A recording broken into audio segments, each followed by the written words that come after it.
Welcome to Catholic Champion. We are 6 days away from the greatest election potentially in American history. I am your host, John Yett, my friend and co-host, Michael Hichborn. We're going to talk all things about getting out the vote the last few days, what's going on, as well as an update on potential election fraud. Don't miss this. See you in a bit.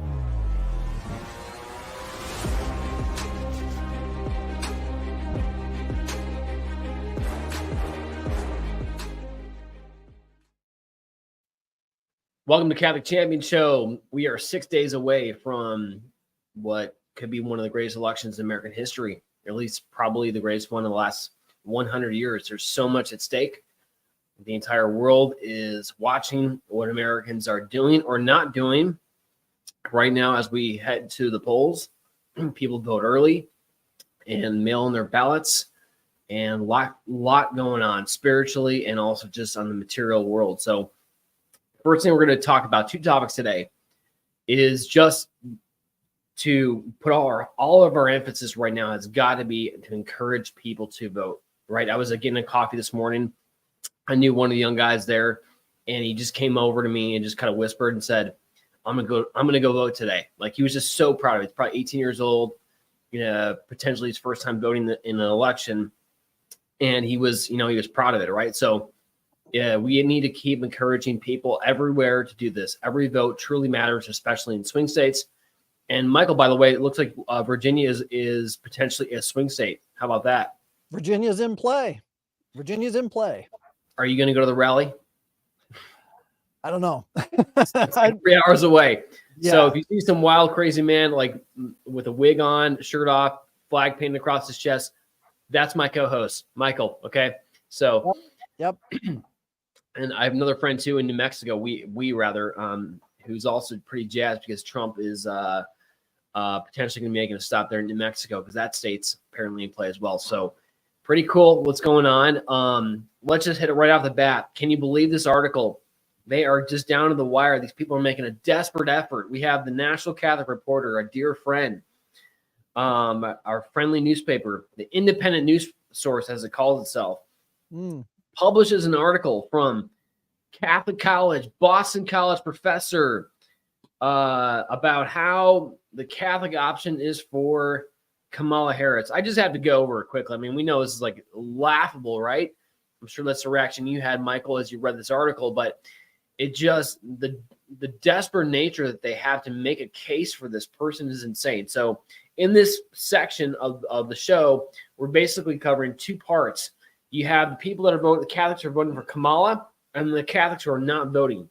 And we're going to quick hit on both of these points to hammer that home, to take out the fallacies, the falsehoods, and to keep all of us across the nation as Catholics focused on getting out the vote. So, Thomas Groom. Like, can you imagine, by the way, saying one of your kids there, Boston College, it's probably like $70,000 a year, and this is what they're going to receive? Right. Yeah, no, first of all, I don't think my kids would ever be interested in Boston College. Second of all, I can't imagine my kids actually surviving even a couple of minutes there while they try and spew the vitriol and the heresy that goes on there regularly. It's just, it would not be a fit. The question of survival, I don't think it is for your kids, is more for the professors who had to receive the questions and rebuttals from your daughters and sons, right? But Thomas Groom, Irish theologian, professor in theology and religious education at the Jesuit-run Boston College, wrote an op-ed published in The Reporter that says he accepts a pro-life teaching in my church. Okay, but some 80% of Americans favor allowing abortion, at least in some circumstances. Okay. Even as I embrace the position of being pro-life, I must respect the moral discernment of those who are pro-life. Grimm argued, until a majority agrees, I cannot insist on my minority view as if it is the will of the people. Boom. Thoughts on that? I don't even understand what argument he's trying to make here. I mean, read that line again. Even as I embrace the position of being pro-life, I must respect the moral discernment of those who are pro-choice. I cannot insist on my minority view as if it is the will of the people. So what he is saying is that if he were to become an elected official, and the vote came before him to either go with the pro-life or the pro-abortion side, that he would go with majority rule instead of on the platform that he ran on, so that people would understand, look, you have this position. This is the person we're electing because of your position. And as an elected official, it's not that you are trying to stick your finger in the air and get the census of the overall group of people, but to do the job that you were elected to do. And if you are elected to represent the people on the platform that you're running on, then your obligation is to go along with that platform that you ran on. Stick to your guns. You stick with what you said you're going to do. Now, if somebody says, I'm pro-life and I am running on a pro-life platform, then they take a consensus and go, gosh, maybe there are more pro-abortion people that are my constituents than I thought. Maybe I ought to go with the pro-abortion side. That's worse than what this guy is saying, because it shows that you have no principles. It shows that you can't stick to the things that you're going to, the promises that you're making, for one.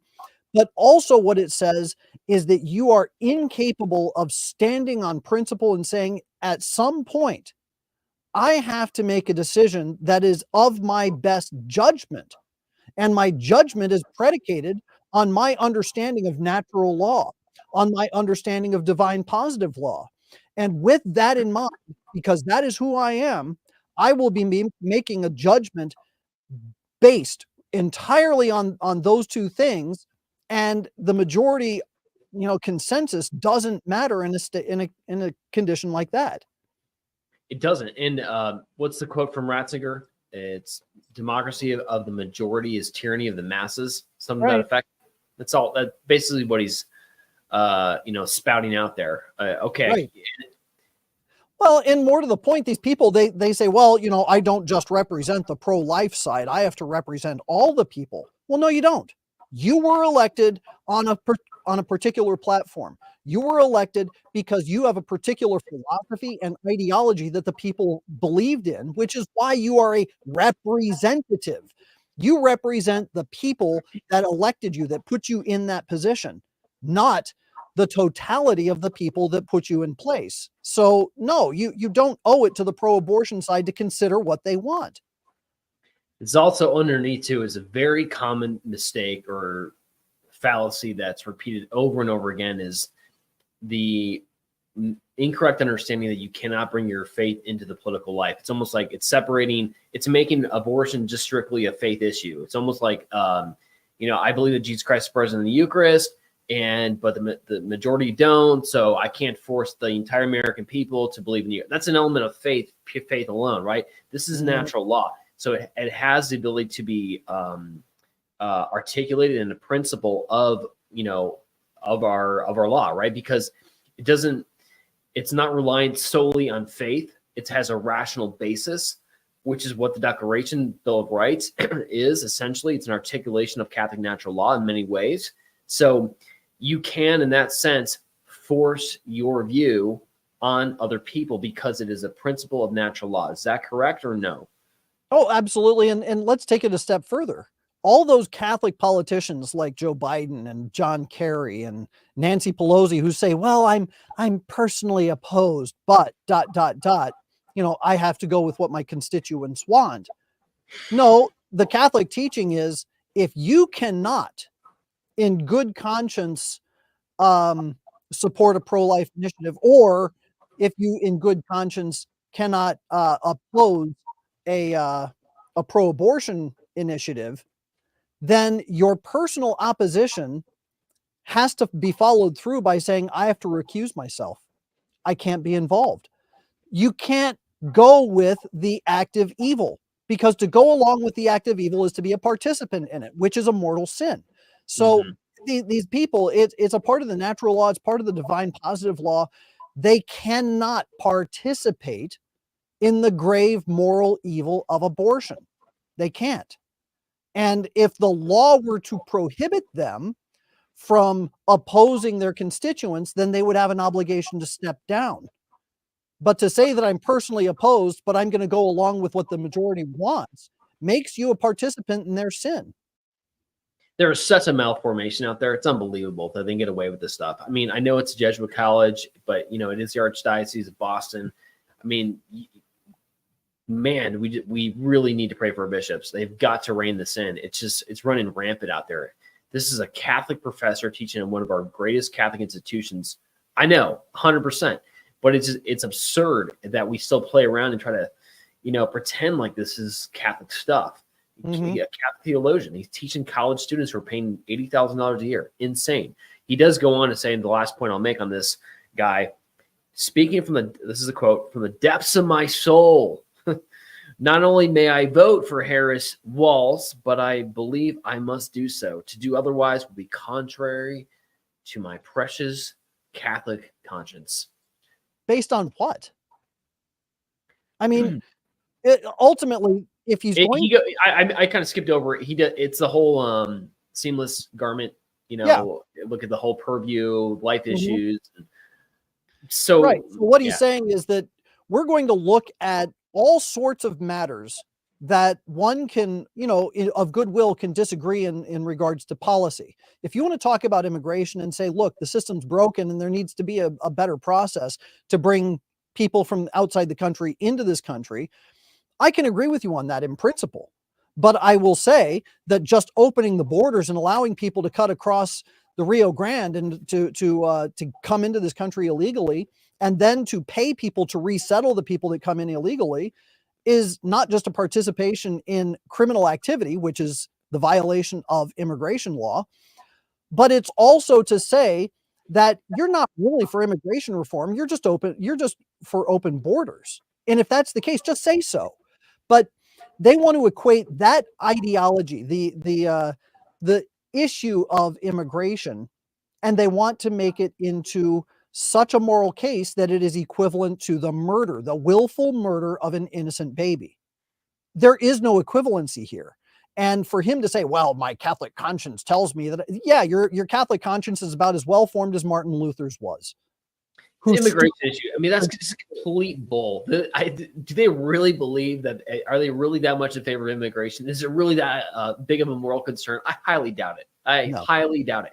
I mean, it is a fact that many of our dioceses in the United States, they receive a lot of their cash from taking in, grants from the federal government in support of immigration, right? There is a financial tie to this, which probably obfuscates their thinking on this, or at least gives them an easy out to not talk about the preeminent issue, which is defense of life, right? That's right. Insane. But, this kind of thing does damage, because you have these college students, you have people out there who are just quickly scanning through the news about who they're going to vote for, and they have a college professor. They just see headlines. We live in a headline culture where they see this guy, this professor, this influencer over there is saying this. Okay, must be okay. I'm just going to make a slap decision and I'm just going to vote. Okay, there really are thousands of voters like that out there. That's the case. This does damage, this kind of point of view. Let's talk about the next one. So the first thing we mentioned was people that Catholics who are going to vote for Kamala Harris. Thankfully, thanks to Jesus, the majority of Catholics right now are polling. They're going for President Trump. God bless them. Let's talk about the next group of people, though. Catholics who are still deciding to sit out this election. Thankfully, again, it has gotten a lot smaller, but we reported about a month ago about 19 million are estimated Catholics, church-going Catholics, were going to sit this election out, okay? That absolutely can't be. So one of the figureheads of this, and, I'm not knocking this person completely, is Lila Rose. She does a lot of amazing work. I personally disagree very much, as many do. Thousands of people do. Just read the comments on the video we're going to show you about Lila Rose and what she thinks about this election. So let's play that clip. Those higher principles are what can help people think about this stuff a little bit more clearly. So voting is a civic duty. Seems, like we said, it seems to bind, at least under some kind of venial sin, we would say, in the Catholic life. If there's a good candidate and an unworthy candidate, then that's clear. You have a moral obligation to vote when you're choosing between a good and an evil. when it's between the lesser of two evils. You have a moral obligation to vote for the lesser of the two evils, if by not doing so, you are propelling the worst candidate into office. And that's kind of what we're talking about here. And so I just worry about that, morally speaking. Honestly, I worry about that, morally speaking. I think it's a very fair worry. It's a very fair concern that you're expressing. And I can understand it. I think, that you quoted. That was an interview Lila did with Father Ambrose, great priest from Norbertines, Orange County. They do amazing work. And in that part of that video, he was, as you just saw, was answering Lila's question about, do we have to vote? And then who do we vote for indirectly? What did you think when you saw that, Michael? Break it down for us. So in part of the interview, what Lila Rose focuses on is this question of whether it is morally permissible, or actually she would even posit that it would be morally obligatory to punish the Republican Party for softening their stance on abortion, for adopting the Trump platform, for allowing them to put forward a candidate, Donald Trump, who has made it clear that, look, he's not as pro-life as he initially was, or at least not in the last time around. And so she's saying that, well, it would be better for us to send a message to the Republican Party and say, look, we don't want this kind of candidate. We don't want this kind of soft the Republican Party. And because of that, we're just going to go ahead and sit this one out and let the chips fall where they may. And if that means that the Republicans lose and the Kamala Harris and Tim Walz take control of the reins, well, so be it. And next time, you naughty people will pick somebody better. Here's the problem.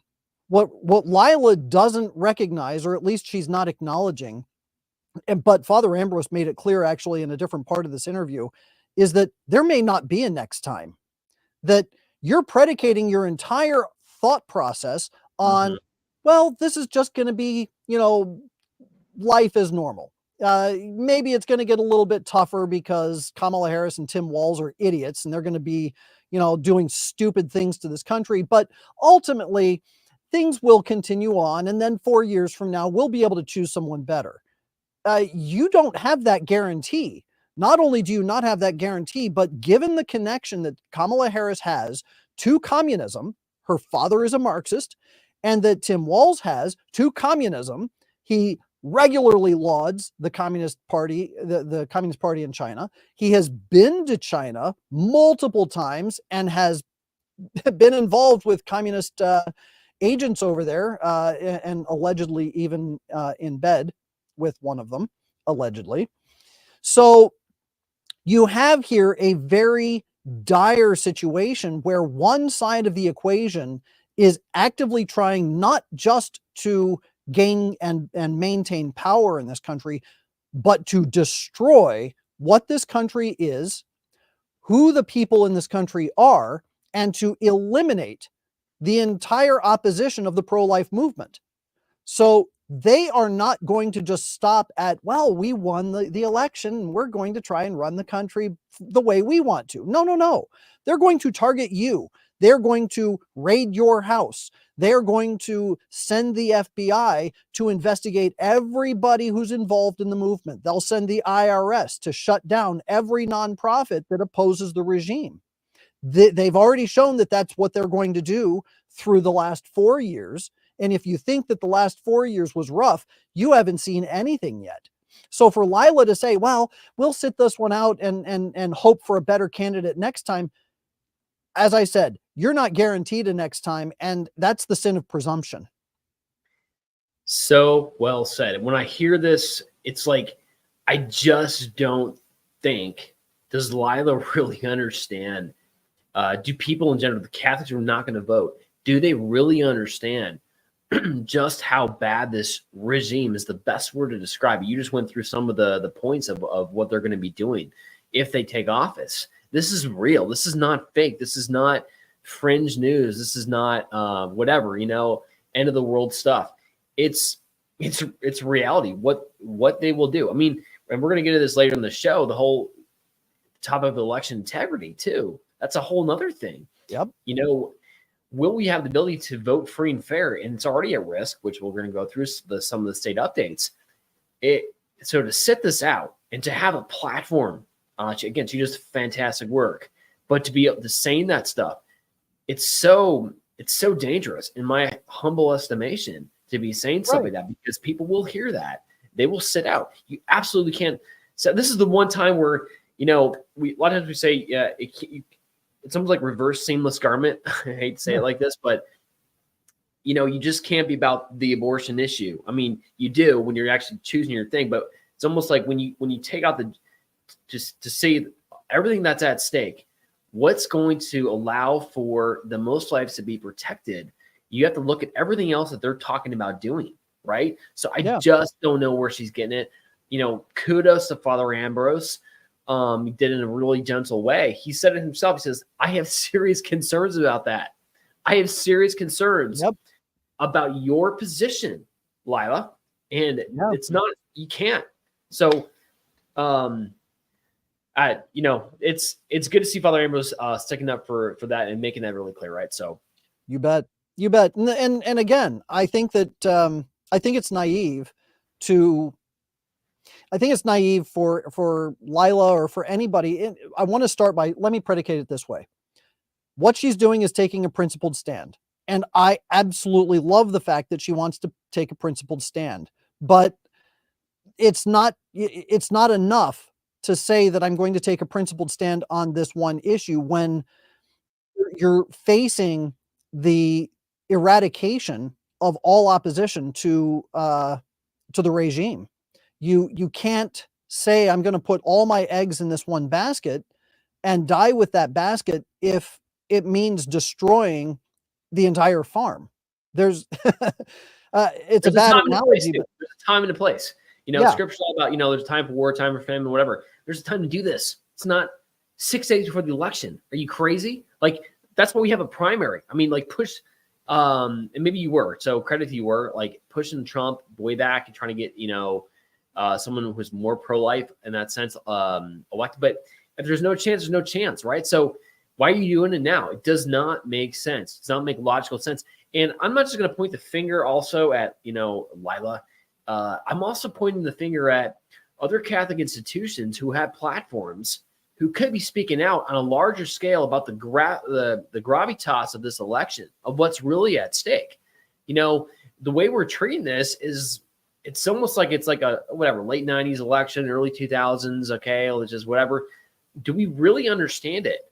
And I don't want to mention names about other Catholic platforms, or institutions, but you guys, come on, like, because this mentality, this formation is what seeps into some of our leading Catholic influencers.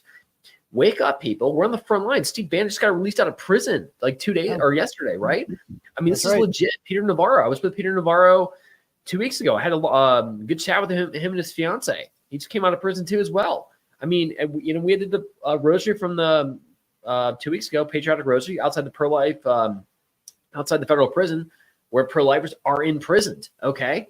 Father Dave Nix led the rosary last week. That man will be in prison.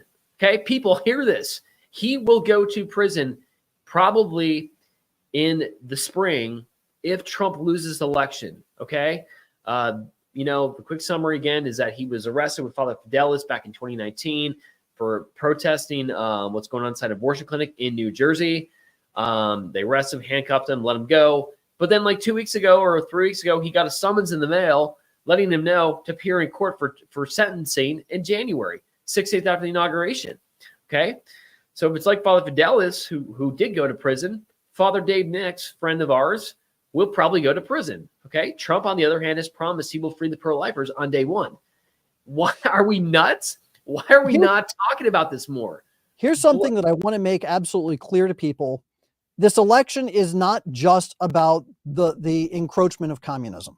It's not just about the rise of abortion. It's not just about pushing this LGBTQ ideology on people. At the very heart, and the very reason why the hard left is so deeply concerned about Donald Trump winning the election and why they will do everything possible. They're going to pull out all the stops to prevent him from becoming the president. And the reason is that it has everything to do with child sex trafficking, with these horrific parties that were thrown by P. Diddy and Jeffrey Epstein, because they're all interconnected. They're all involved in the same things. There are tapes, there are videos, and if the FBI becomes subject to Donald Trump and is not being controlled by Kamala Harris, who is the one who, I mean, she was also at these parties. She dated P. Diddy. She knows exactly what's going on. She knows what's going on here. And this is why Hollywood is trying so desperately to get people to vote for Kamala Harris, because they're on those tapes too. And what we're facing is a massive underground elitist cult that is involved in a sex ring like you would not believe. That's at the core of this. And child murder, abortion, all of it plays a role. It plays a part. But at the heart of it is what those elitists are doing at these parties. And we won't know what's really going on or what really happened at these parties as long as somebody like Kamala Harris is in charge of the FBI. I do think it's part of it, 100%. I mean, you know, there are some explanations why the immigration, why they've allowed an open border, you know, influence the vote, blah, blah, blah, obviously, but the element of 85,000, it's higher now. It's officially like 300,000 kids, right, that are officially missing. Mm-hmm. Okay. That's a reality. All under Kamala's watch. Right. That's it. So where do those kids, where have they gone? And if human trafficking, especially child sex trafficking, wasn't such a big deal, or if it was, you know, the left was not afraid of talking about it, why did they try so hard to just eliminate The Sound of Freedom, the movie that made the theaters exceptionally well? You know, we know Jim, we know Tim Ballard, friend of the organization. Like, they went through a lot to get that to the theaters. Okay. But thankfully it did. So a lot at stake. We're all about the kids here. So we covered two mentalities. Catholics are still going to vote for Kamala. Thankfully, it's a reduced crowd. We got to keep hammering home, especially for undecided Catholic voters. And then the second crowd, people are Catholics, are going to sit out because they just can't. You absolutely cannot sit out this election. You have a father said it. You know, there's at least a venial sin if you don't vote. Okay, I would. You know, maybe it's a little more grave if you really are aware, if you have full knowledge of what is at stake for you to sit out this election, especially if you are in a swing state. You know, again, Catholic morality is not a burden that we're trying to impose on people. If you don't vote, you're a sinner. It will free you. It will draw you closer to Jesus Christ. That's the whole purpose of Catholic morality. Okay. That's why we talk about this stuff. We're not imposing burdens. It's not a set of ethics, as Ratzinger said. It's about an encounter with a person. Okay. Right. That's what we're here for. Let's go to the second topic, theme of the show, talking about election integrity. Okay, what's the latest updates? What is going on here as we are in full swing with early voting? Thankfully, Republicans are doing exceedingly well, and I do think that's probably why there is some.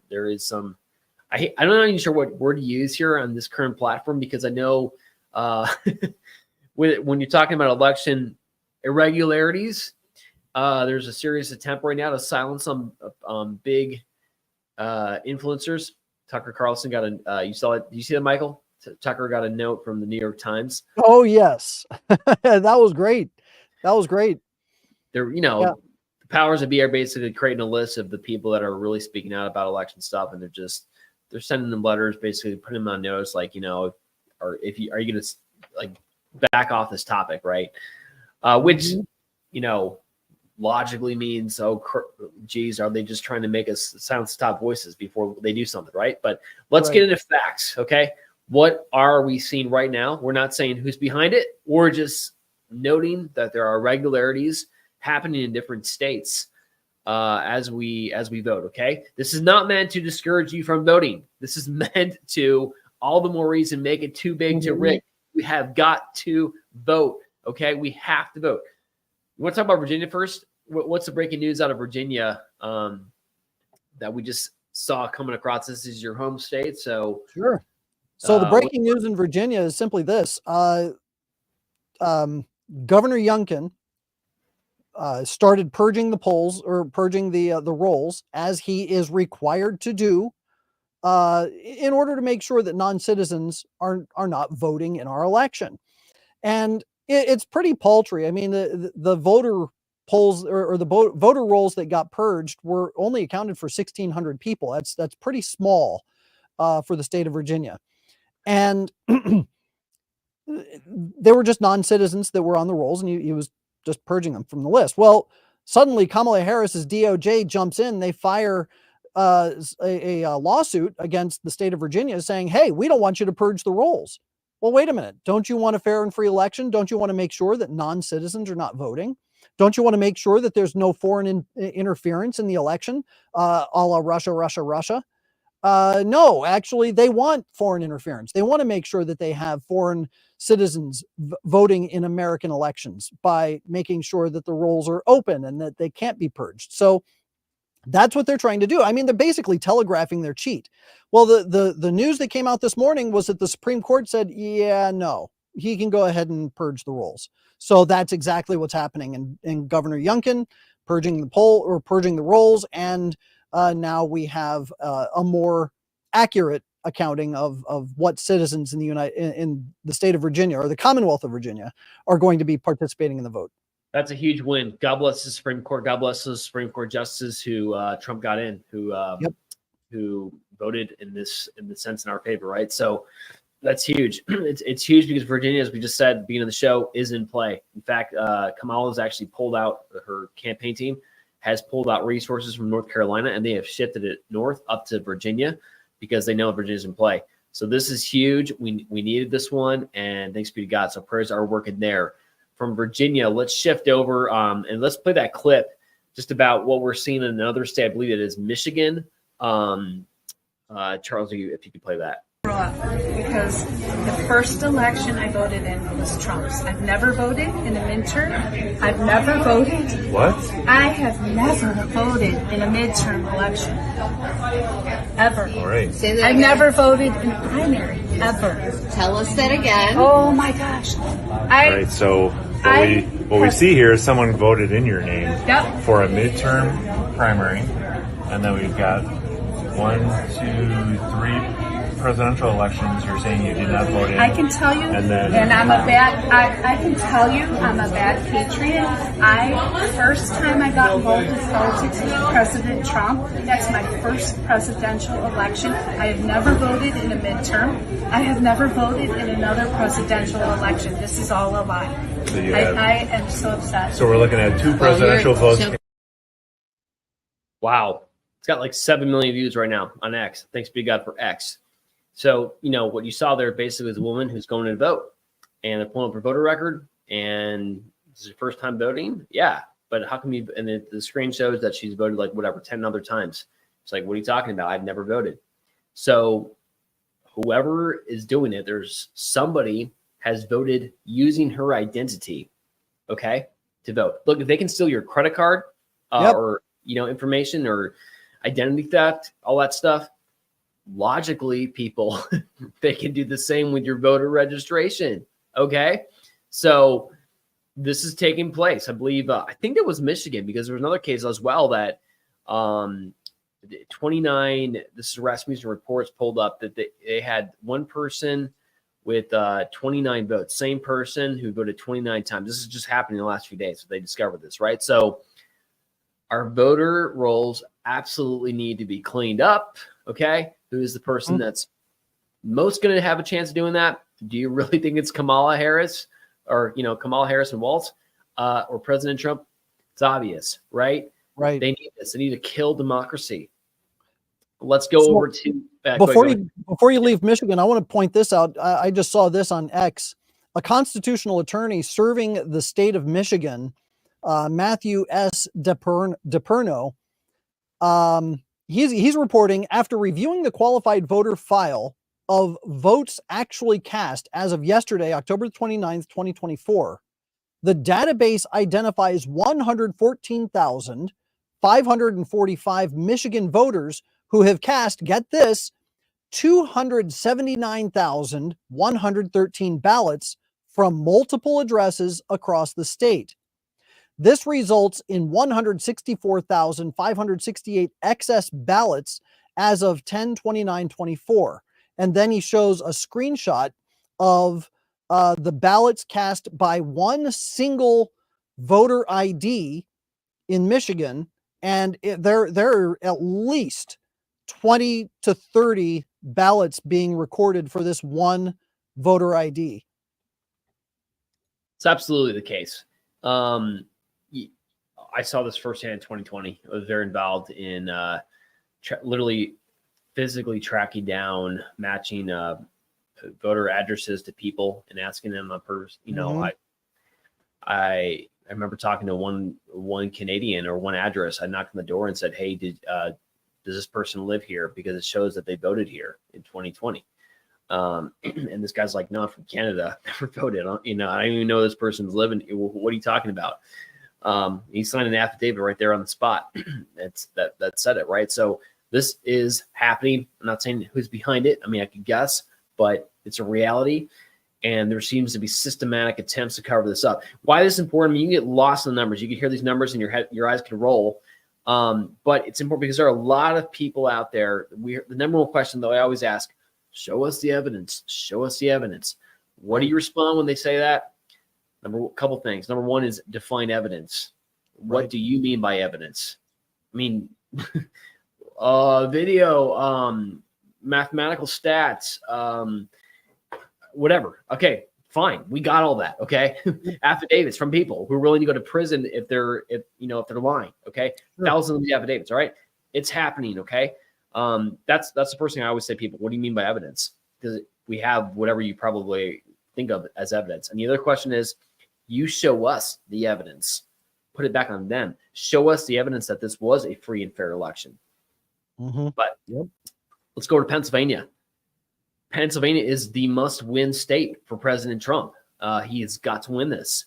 What is going on? We have a case. This is, President Trump drew attention to this.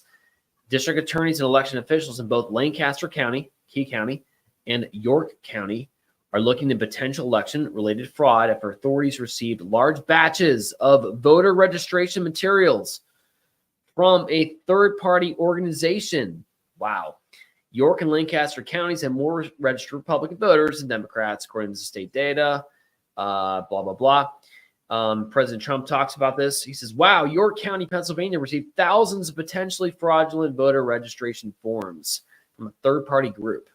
This is on top of Lancaster County being caught with 2,600 fake ballots and forms, all written by the same person. What we were talking about before, right? So the news is that they're probing this. That's good. The county officials, whatever, they're on this. The other thing that's going on in Pennsylvania now that Jack Posobiec did a great job of highlighting was, people, I think it was yesterday, 2 days ago, that Pennsylvania was the last state you could vote in person early. And they have a constitutional right to go there till the prescribed hour. I think it's 5 o'clock. It was 5 o'clock Eastern time. And the police officers were turning people away a couple hours. 4 o'clock in the afternoon. Yeah. Okay. There you go. I mean, and of course, surprise, surprise, these were in Republican heavy areas. Okay. Yep. Turning people away. Yeah, go ahead. It reminds me of what I witnessed during the second Obama campaign, when in Philadelphia, you had the Black Panthers showing up at polling booths, and they were standing there and intimidating anybody who would come into the polling booth, effectively threatening them with physical violence should they have any indication that they were not voting for Barack Obama. That is a reality. Funny, too, that intimidation factor, because in Arizona, they tried very hard. I'm not up to date on the details, but it actually went through. But for a while, the Democrats here were really trying to create a law that it was like the reverse. If any Trump people showed up that had like any kind of remote, idea that they were promoting President Trump or trying to influence the vote, almost like the FACE Act with standing outside of an abortion clinic, then they would be heavily prosecuted. We were actually asked by a very important former judge here in Arizona of Catholics for Catholics wanted to be a plaintiff on this case that they were actually fighting to stop this law from going into effect. Okay, so it's they're coming hard. They're coming so hard against our side, and we got to draw attention to this. That's Pennsylvania, okay? And it's a must-win state, so prayer. We got to keep praying. Pray, pray, pray. Let's go to another issue in Arizona, which we've talked about this before, but I wanted people not to forget about this. Elon Musk drew attention to it as well, and this revolves around U.S. citizens. Do we have U.S. citizens only who are voting in this election? The answer is we don't know. Right. That's it. That is an answer. I don't think the left would disagree with that. We really don't know if voters, whoever single person is voting out there is really an American citizen. In fact, let me go further. We have a rational hope, to quote Bishop Barron, we have a rational hope that part, end quote. We have a rational hope that there is a substantial majority of voters in swing states who are not American citizens. Let me explain. Arizona, this is from October, and I'm drawing attention again. Okay. There were a conservative group run by one of Trump's former aides is suing Secretary of State Adrian Fontes, our boy, Catholic in name only, for withholding the names of 218,000 voters who were improperly registered to vote. This revolves around a glitch. A glitch. Yeah, exactly. And some of the Arizonans who had gotten a driver's license before 1996 being inaccurately labeled as having provided proof of citizenship, which is a requirement to register to vote in our beloved state of Arizona. The error in the database used by the state's MVD affects people with pre-96 licenses. They had been registered to vote for decades, but they were never asked to prove their citizenship because of the data coding oversight in the system. Basically, there's 218,000 people that are going to be voting in this election that we don't know. Everyone admits it here in Arizona. We don't really know if they're U.S. citizens or not, okay, because they got their license before 1996.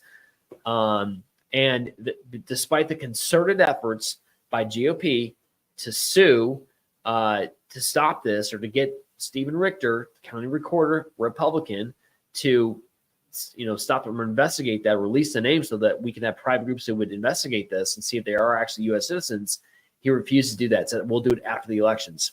All right. So that's a big worry. Well, sure. I mean, if again, why aren't the leftists concerned about this? Why aren't they going around saying, hey, we can't have foreign interference in our election system. We have to make sure that there's no Russia trying to change our votes and make sure, they throw these platitudes around, but they don't really believe them, because ultimately at the end of the day, what they want is to skew the vote in their favor by any means possible. And they don't care if that means cheating. They don't care if that means having non-citizens vote. They don't care if that means having felons vote. They want as many people who are on their side to issue or to influence the election in whatever way possible to their side. At the end of the day, that's what it's all about. It's a power move. Has nothing to do with election integrity. It does, because it destroys election integrity. But in their minds, it's not about election integrity. It's about just getting the end result that they want by any means possible. Absolutely well said. I mean, Michael and I are not talking to the lefties, trying to convince them and get them to be honest. That they're out to lunch. I mean, they're off. They're doing their thing. They have an agenda. They hate America. They hate God. Mm-hmm. Right? We're talking to undecided Catholic voters or Catholics who are just not fully engaged in trying to save our country in America. Okay, because you absolutely have to. You've got to do more than what we're doing. Last topic, and I won't use the name of the company just because the sensitivity, although it might come up in the video, but the video is from the Democrat Secretary of State Jocelyn Benson in Michigan. So I'll let her say it, name of the company, but I'm going to refer to the company here as D. Okay. So this is breaking this morning. There is a problem with D machines. Okay. Play the clip. been issues with the programming of the VATs with specifically Yes. from Dominion. Mm-hmm. Why was that only caught in the past few days, and why can't it be fixed? I saw the release.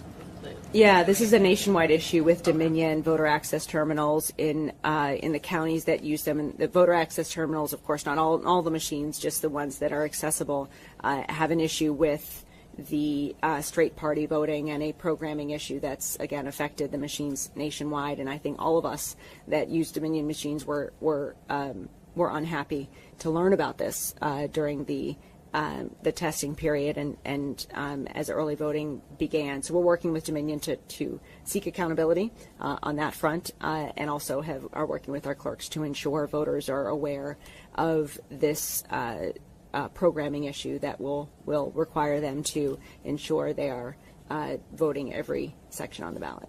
Do you think it's a bigger issue in Michigan because we do allow voters to cross over in ways that a lot of other states don't? Because we have straight party, it's not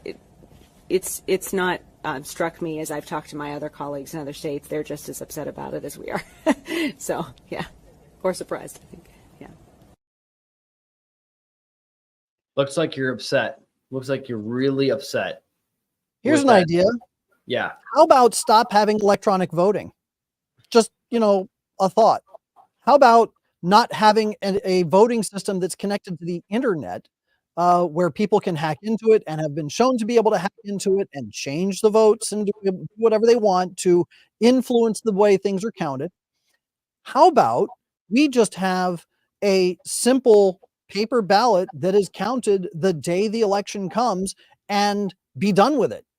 That way you have a physical, tangible record that is not a digital footprint that can be manipulated at the stroke of a key. That way we can ensure we have election integrity and we don't have to worry so much about what foreign influences may come in and boogeyman the system, or what glitches may come up and switch votes, willy-nilly and not really at somebody's fingertips, but just because the machine is too dumb to be able to know what it's supposed to do. My little kids' private, toys have more integrity to their machine than these Dominion counting machines. Why? Because they're simple. And if you want to have election integrity, you've got to have simplicity. You've got to have something that is a closed system.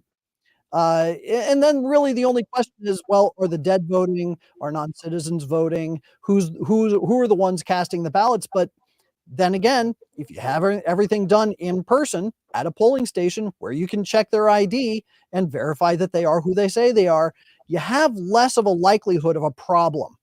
And if election integrity is such an important issue for American people, get rid of the electronic voting machines. Get rid of them. This never should have happened to begin with.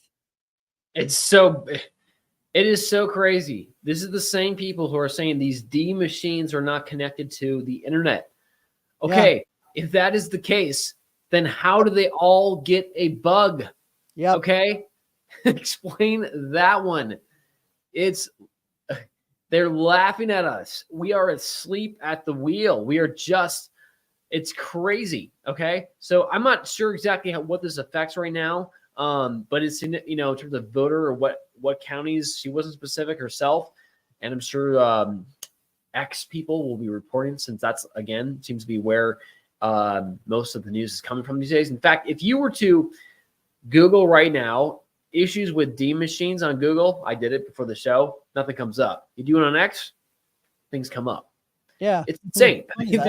There's a total censorship of information. Okay, Golly, the top tech companies that are also censoring all the information happen to be the top donors to Kamala Harris's campaign. Just saying. This is communism 101. Okay, our church has warned about it from 1848 or before 1846. Our first encyclical. Okay, on this, we know this inside and out. Catholics, know your faith. Know what the Blessed Mother said. We're seeing this played out. Get involved. Okay. Last thing, talk about this election integrity. You may be like, wow, this is really an issue. The lay people need to get involved. Yes, but not just the lay people. Okay. The church, the Catholic Church. Look what I printed up. You're not going to believe this. This is one of my favorite letters from the United States Conference of Catholic Bishops. Okay. Mhm. Look at this beautiful thing right here. I'm going to put it up on the screen, maybe put it in the show notes.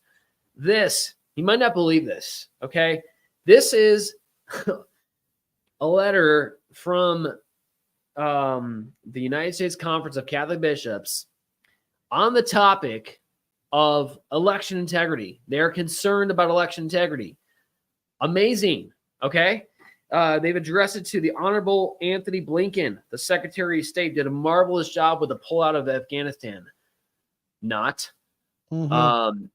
The bishop addressed it to him and asking him for a favor. Okay. They were concerned. They have a number of points, beautiful points, where they're basically saying, and I'm going to leave the clinch line that you're going to be blown away by this, in case you don't already know this.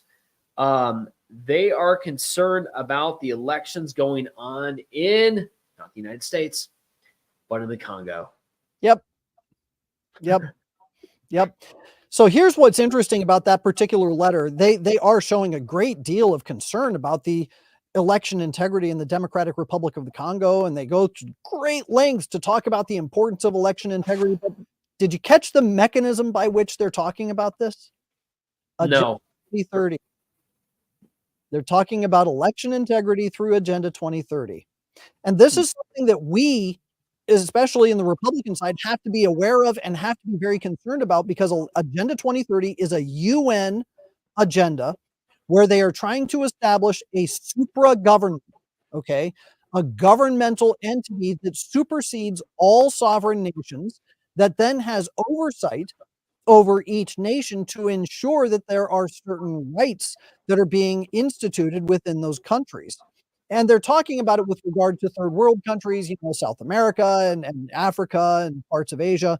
But what they're ultimately trying to do is to create this supranational governance system. Who's they, by the way? Who is they? The UN? Talking World Economic Forum. We're talking the Agenda 2030 is United Nations. Okay, right. But okay. They are the elitists who are on the Agenda 2030 proposal agenda. They're putting this idea forth. The Vatican is deeply involved with Agenda 2030. Catholic Relief Services is very involved with Agenda 2030. Ostensibly, it's all for helping the poor. It's all for helping these disenfranchised countries. But look at what they said in that letter from the USCCB. They're talking about election integrity in the Congo by way of Agenda 2030. Ultimately, what will happen at some point, Americans will get so sick and tired of election rigging and the monkeying going on with our elections that somebody is ultimately going to appeal to the United Nations and say, we need to have somebody above the United States come in and fix our system for us. And Okay, that comes in. Let me understand this. So basically what the letter is asking the Secretary of State to, get involved. And how is he going to get involved? They're asking for basically the third party referee, if you will, to step up and get involved with the Congolese elections, right? Right. Yes. Instead of so the institution, the referee is not from Congo. The referee is a supernatural institution, i.e. the UN, as you just explained, to be the one that oversees it, right? Let me read the key paragraph. It's right there in the second paragraph. This joint advocacy paper opens a second phase in the CENCO/ECC, which is the Bishops' Conference of Congo and the Church of Christ of the Congo, Agenda 2030 program designed to bear church resources to ensure free and fair elections in 2023. Okay? They're appealing to a United Nations program. They're using the church to appeal to a United Nations program to ensure free and fair elections. That's something that has got to send chills down all of our spines. Right intention or right topic to be concerned about. Wrong mechanism. Wrong mechanism. Crazy. Signed, by the way, the letter was signed. The bishop was signed. It was in the name of the USCCB was our dear friend Bishop David Malloy in Rockford Diocese, who's canceled a lot of priests over there. But that is concerning, man. But taking, I guess, the good from it, because you're right to point out that eventually there could be, why not? There could be a similar letter that's sent to appealing for the UN to come and get involved in our elections, which is totally against national sovereignty. Yeah. Yeah, and that's what we have to be concerned about. And any appeal to the United Nations or a supranational organization is something that is of great concern. Yes, election integrity is extremely important, but do not fall for the trap of appealing to an external entity to try and impose changes to fix the problem. And that is going to be the temptation at some point. Somebody's going to say, you know what, we're just going to take this up with the international courts and have them deal with this. People, if you're listening here, I think what people need to do is understand, and even when you're praying for our clergy, that this is an issue that they can and should be speaking up. There's enough evidence, speaking of evidence, out there that they're about what's going on with our system. It's sacred to democracy, that we ought to be praying as a church. We ought to be speaking up. It's a shame that major Catholic institutions too, some of them are very involved in the whole activist realm. Charity won't say their names, but they refuse to run any kind of stories about some of the anomalies that went on in 2020. Okay. That they're late. Okay. And we have absolutely no excuses. We have to be speaking up about it.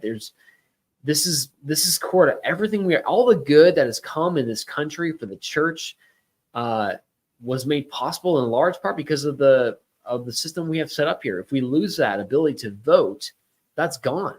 Yep. Wake up, people. So we should be praying for that. Again, kudos to all those priests out there who've been speaking about the state amendments, different propositions bishops do. I believe every single bishops conference in all the 10 states which have abortion on the amendment have issued a statement. That's a win. God bless you, bishops, for that. But you might want to consider election integrity, because we need it. We need prayers. There is someone out there. He's an evil guy who does not want this. That's his way to change and bring about communism in this country. Ex post of the week, Mike. What do you got? What'd you pick? All right. Well, the ex post of the week. Why don't you go ahead and put it up? Does he think less of Americans who support Trump than he does of those who do not? Yeah. And two, why is he using that kind of rhetoric? How is that presidential? So a couple of things. So just to clarify, he was not calling Trump supporters garbage, which is why he this is why he wanted to make sure that we put out a statement that clarified what he meant and what he was trying to say. And so just want to make that very clear for folks who are watching. So just so everybody knows, garbage comment. Joe Biden absolutely called Trump supporters garbage. He was asked about the comment that was made about, it was the joke at one of the Trump rallies where a comedian said something about a floating island full of garbage. It's called Puerto Rico. And he wasn't saying that the people of Puerto Rico were garbage. The joke was actually about the fact that garbage is constantly floating in and cluttering up their beaches because of what is discarded and the refuse that comes off the coast. Mm-hmm. All right. He wasn't talking about the people. He was talking about the fact that, yes, there's a massive garbage problem in Puerto Rico and it's got to be fixed. And he didn't say it in so many words. He's a comedian, so he's going for a cheap laugh. But that's what the joke was about. And so Joe Biden was asked about it, and what did you think about the joke about Puerto Ricans being garbage? He says, you know what, I think anybody who supports Donald Trump is garbage. That's what he said.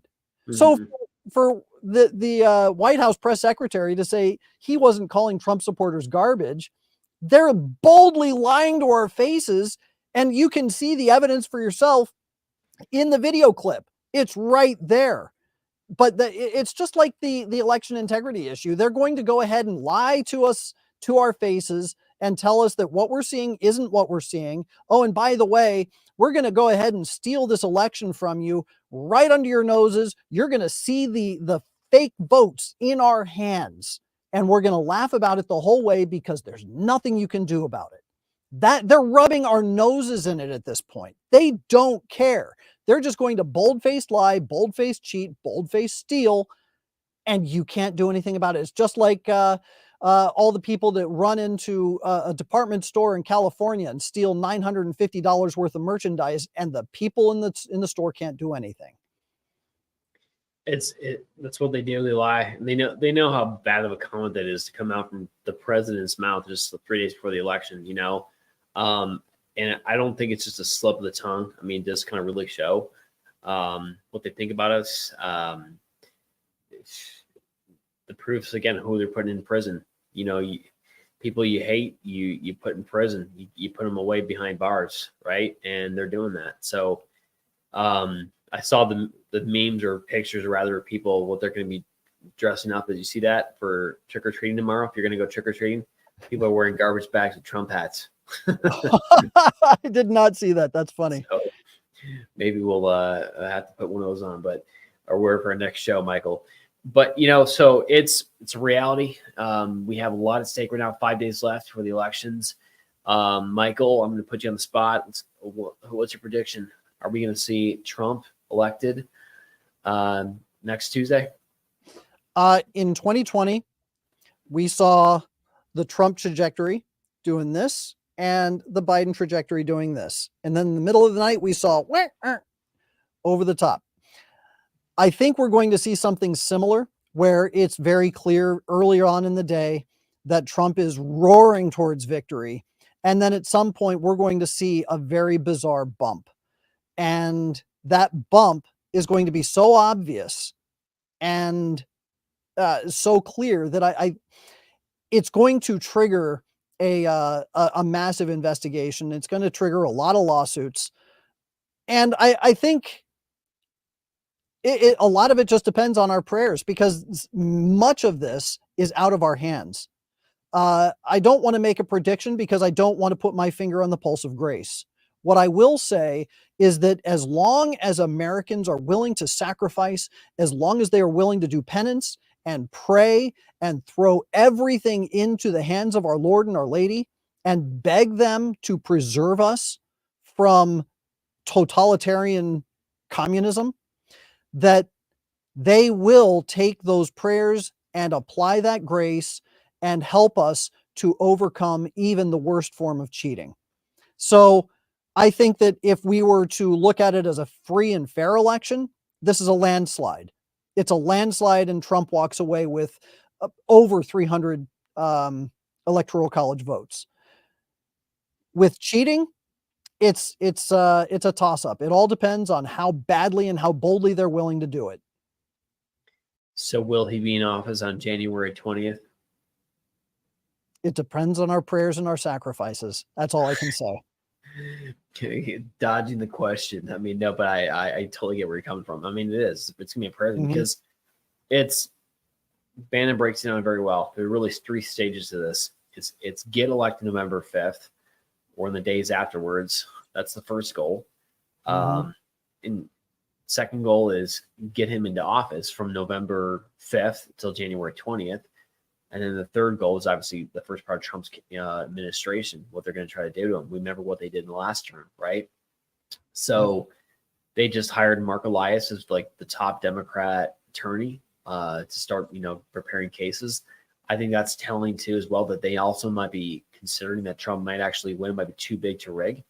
Yep. So they're going to, Jamie Raskin, congressman from Maryland, has already said multiple times he's going to do everything he can to stop them from taking office, even if Trump should win. So, man, there's a lot of evil out there. We got to be praying hard for this. So we'll see. Speaking of prayers, I'm going to close off. Remember that Saturday's All Souls Day, right? It's Friday's All Saints Day. Saturday's All Souls Day. We pray for all the faithfully departed who are languishing in purgatory. We have partnered with Bishop Strickland to do a special mass on that day. So if you want to send in the name of your loved one, someone who's died, my father-in-law died this past year, I'm going to be putting his name down. Your name will be included in that special mass from Bishop Strickland. I believe he's a holy man, good guy. And so you can send us the names via the website or go on our socials. You can see the information there.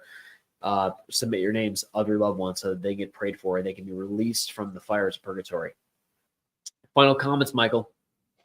Speaking of purgatory, I would point out this. Do you remember that scene in The Return of the King where Aragorn goes to he goes inside the mountain where all the deceased warriors were, and they were languishing and couldn't find rest because of a curse that was put on them because they refused to participate in the battle that took place beforehand? Yes. That scene? That is exactly where we get to say the dead truly vote. Because in the Democrat form of voting, they want to have whatever registry they can find on a tombstone and have that person vote. Except as Catholics, we get to turn to the dead and say, we are going to put in our coin. We are going to pay your debt. We're going to do sacrifice. We're going to offer masses for you. We're going to say rosaries for you. We will visit your graves and we will pour holy water on your graves, asking our Lord to give you release and relief from the pains of purgatory. And in so doing, we get to ask them to get involved in the fight, to aid us in what we're going to do to fight against the encroachment of evil and darkness in this world. So here we have Aragorn going to the dead and saying, I'm going to pay your debt. Your debt will be released if you join us in this fight. And we can say the same thing to the deceased in purgatory. We will help to pay your debt. Please join us in this fight and actually do your part to vote, and don't allow your vote to be stolen by the Democrats. Look at that image. If that's not a great image for purgatory, Michael just painted that clearly from Lord of the Rings. I mean, keep that idea fresh in your mind as you go about the next few days. I'm leaving you with another my side of it. So you got Lord of the Rings, and then this side, in my time in Rome, one of the craziest things I ever got to visit in Rome was the Museum of Purgatory. Do you know this, Michael? Yep, I've been there twice. There literally is a Museum of Purgatory. You have everything in Rome, everything, right? And pretty amazing place. Rather small, but it has basically the main artifact that they have there is material items that souls have, apparently from purgatory, have come to visit these people, and they have like their suit jacket, their phone, their t-shirt, whatever, and the deceased soul touched it, and there's burn marks right on the shirts, on the Bible or whatever books that they have. So pretty amazing. Whether they're from purgatory or not, who knows? But it does it helps my faith all the more of the reality of this. You bet. So it's about souls. We said it ourselves. Let's keep in the state of grace, as Jesse Romero would always remind us, and pray for America because it's needed now more than ever. This is Catholic Champion. You're watching your host, John Yep, friend Michael Hichborn. We will see you on the other side next Wednesday, the day after the great election of 2024. God bless you.